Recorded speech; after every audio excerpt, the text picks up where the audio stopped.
लव्य व्यवस्था अध्याय 17। लव्य व्यवस्था अध्याय 17। बलिदान केवल पवित्र तंबू के सामने करने की आज्ञा।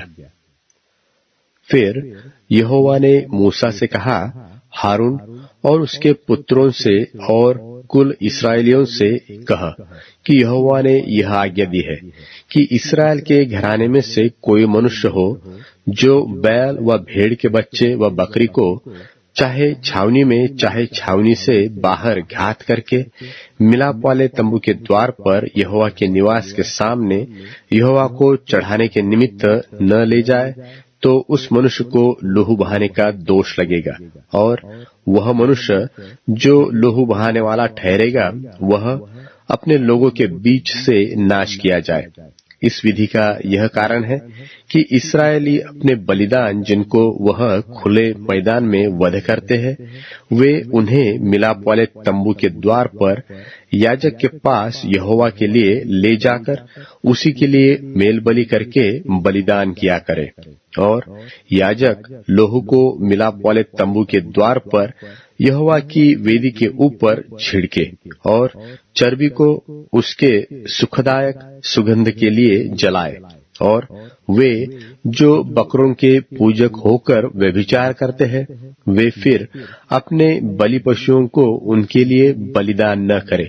तुम्हारी पीढ़ियों के लिए यह सदा की विधि होगी। और तू उनसे कह कि इस्राएल के घराने के लोगों में से व उनके बीच रहने वाले परदेशी में से कोई मनुष्य क्यों न हो जो होम बलि व मेल बलि चढ़ाए और उसको मिलाप वाले तंबू के द्वार पर यहोवा के लिए चढ़ाने को न ले आए, वह मनुष्य अपने लोगों में से नाश किया जाए। लहू की पवित्रता। फिर इस्राएल के घराने के लोगों में से व उनके बीच रहने वाले परदेशियों में से कोई मनुष्य क्यों न हो जो किसी प्रकार का लहू खाए, मैं उस लहू खाने वाले के विमुख होकर उसको उसके लोगों के बीच में से नाश कर डालूंगा, क्योंकि शरीर का प्राण लहू में रहता है, और उसको मैंने तुम लोगों को वेदी पर चढ़ाने के लिए दिया है कि तुम्हारे प्राणों के लिए प्रायश्चित्त किया जाए, क्योंकि प्राण के कारण लोहू ही से प्रायश्चित्त होता है। इस कारण मैं इस्राएलियों से कहता हूँ कि तुम में से कोई प्राणी लोहू न खाए, और जो परदेशी तुम्हारे बीच रहता हो वह भी लोहू कभी न खाए।